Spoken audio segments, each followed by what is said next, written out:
From the studios of Tucson Business RadioX, recorded in the Stewart Title corporate offices on Broadway, you are now listening to The Mark Bishop Show.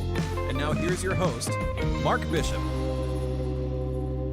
Welcome to another informative show, and it seems that food allergy reactions are on the rise.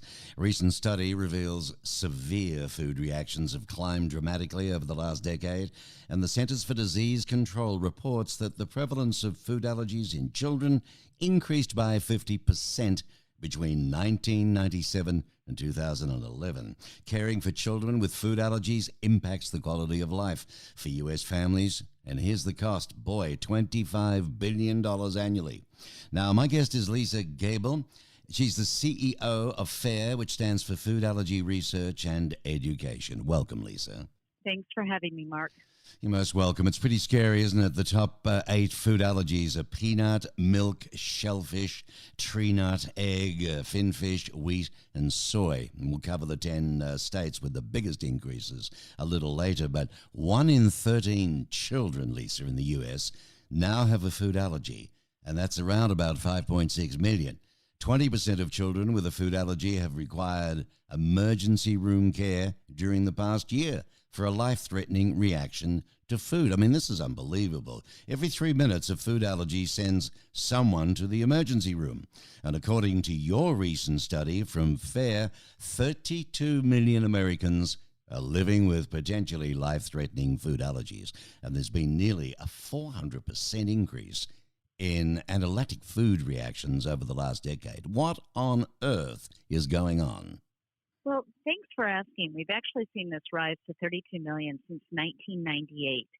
And so there's a very specific date where you really saw the increase, particularly with children, although now we're seeing what's called late onset, which is more and more adults who are going into anaphylaxis with the food that they've always been able to eat.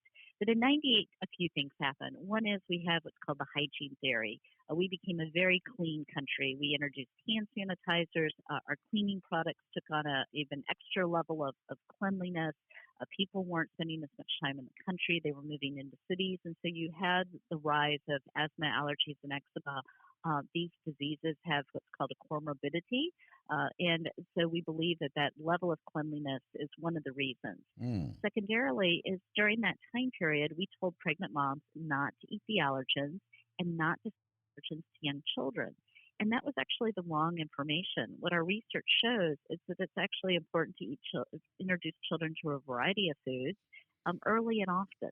And so we're trying to get the word out there with pediatricians that we can't guarantee that it will prevent someone from getting a food allergy, but actually the data shows that it will prevent a large number of people, and so that you'll mitigate risk as to the level of sensitivity. Right. And then the third reason is the one that we're researching a lot, and that's the gut microbiome. What is it that's going on in our internal system? Why is it that we're having a problem processing these hardy proteins that are the allergens? And that's an area where you're seeing a lot of money go into research. Well, you know, I mean, we look back. I was talking with my wife about this, and she said, what on earth, whatever happened to we used to have our peanut butter and jelly sandwiches? We had this, we had that. And I said, you know what? I'm starting to think that's all the processing in the food and what they're doing. Now, the Centers for Disease Control reports that the prevalence of food allergies in children increased by 50%, as you say, between 97, 98, 2011. Caring for children with food allergies does impact the quality of life for U.S. families.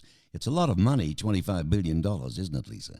It's a lot of money, but even on top of that is the stress with which these mothers live. There's a very high anxiety. If a child has such a sensitivity that touching something, that the residue of something is going to cause them into going into anaphylaxis, or perhaps they're on an airplane flight and they need to wipe down their tray table in order to ensure that residue is not there.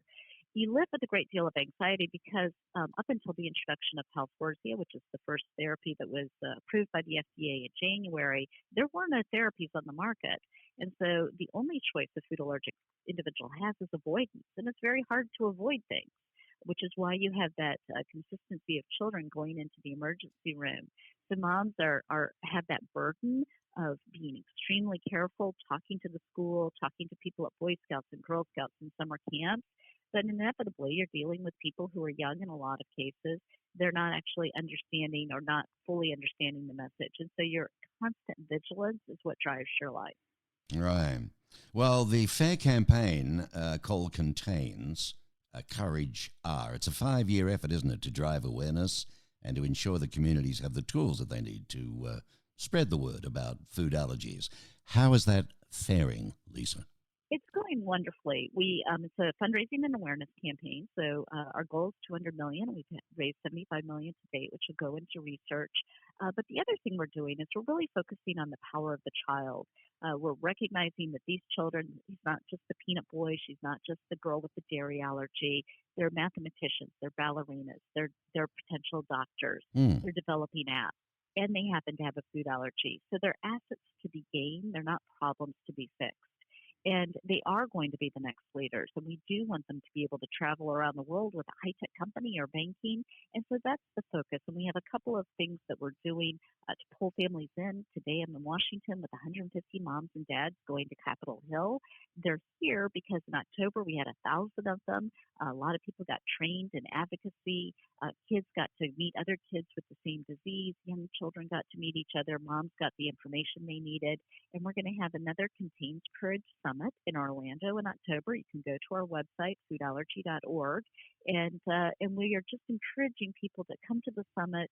If you're making products that are CPG products, consumer product goods, food and beverage, or if you're in the pharmaceutical area, biotech area, or you yourself have a food allergy or your child does, come to the summit, learn about the disease, figure out ways that we can all lock arms together and work on things.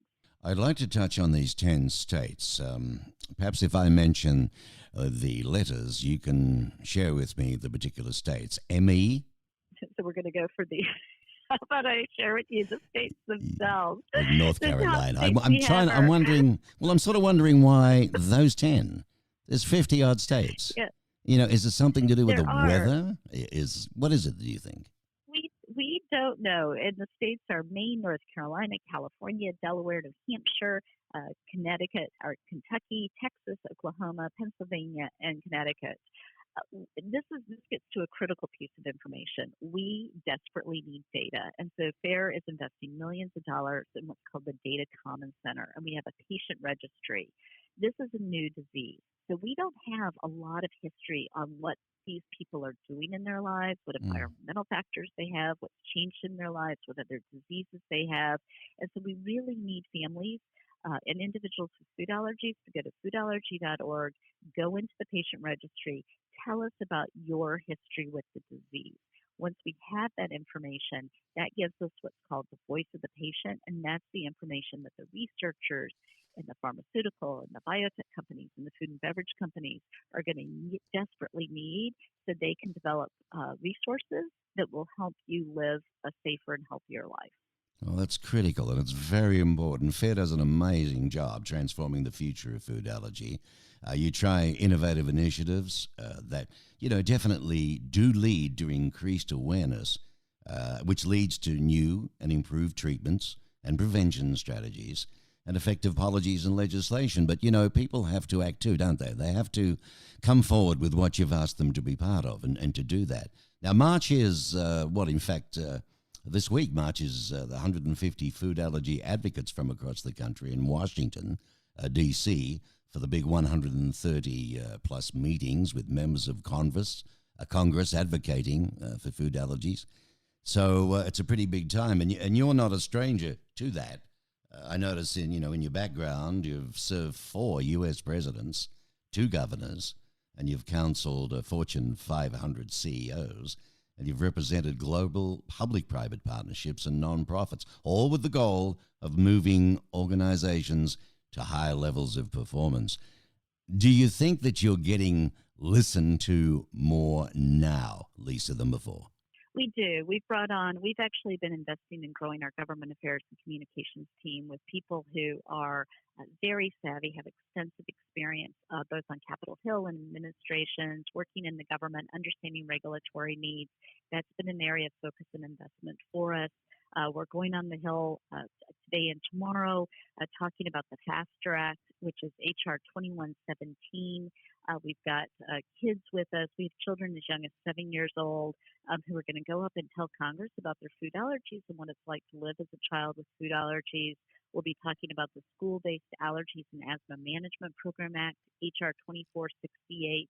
And as you point out, as we know, having the power of government behind you, having that understanding, being able to reduce regulatory burdens.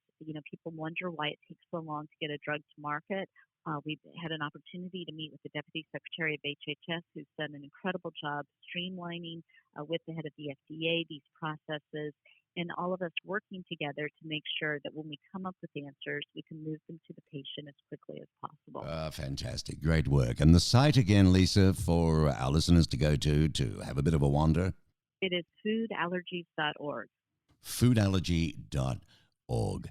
Well done. And you do a great job. A little bit of a blugger here for female power. You were appointed the first female U.S. Commissioner General to the 2005 Achiki World Expo, holding the personal rank of ambassador and serving as a U.S. delegate to the United Nations Commission on the Status of Women, and served in the Reagan White House and Defense Department.